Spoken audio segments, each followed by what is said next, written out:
The train sped through the darkness. Most passengers were asleep. Only the sound of the wheels echoed through the night. Then, a group of robbers quietly stepped inside. They moved from one passenger to another, snatching wallets, bags, and jewelry. No one dared to stop them. Suddenly, one of the robbers stopped in front of a young woman. She was wearing a gold chain. "Take it off," he ordered. The young woman looked straight at him. "No." The robber's face hardened. He reached for the chain. She fought back. The other robbers rushed toward her. The passengers watched in fear, but no one moved. Within seconds, the robbers dragged her to the open doorway of the moving train. She was thrown onto the railway tracks.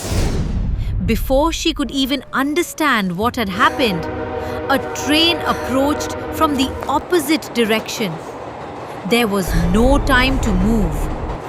The train thundered past. When everything became silent again, she was still alive, but her left leg had been crushed. As the first light of morning appeared, nearby villagers noticed her. They rushed toward her. The young woman was barely conscious.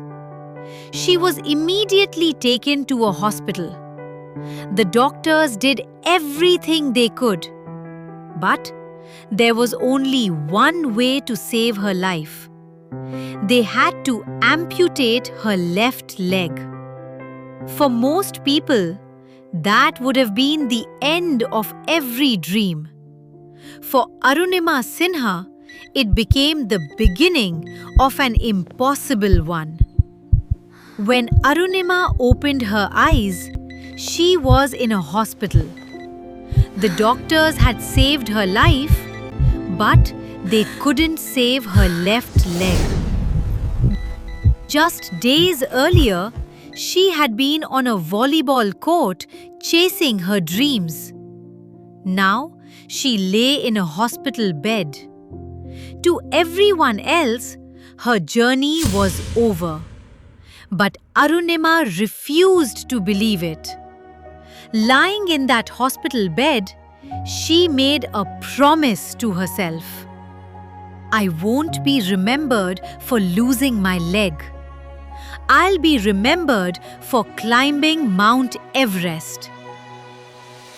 People thought it was impossible. But Arunima didn't waste time proving them wrong. She got an artificial leg. Learning to walk again was painful, but she refused to quit. Then she began climbing mountains. Every step brought her closer to her dream.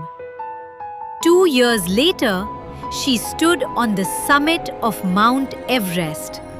She became the world's first female amputee to climb Mount Everest. The woman, who had once been left helpless on railway tracks, was now standing on the roof of the world. The world may see your weakness, but only you decide your limits.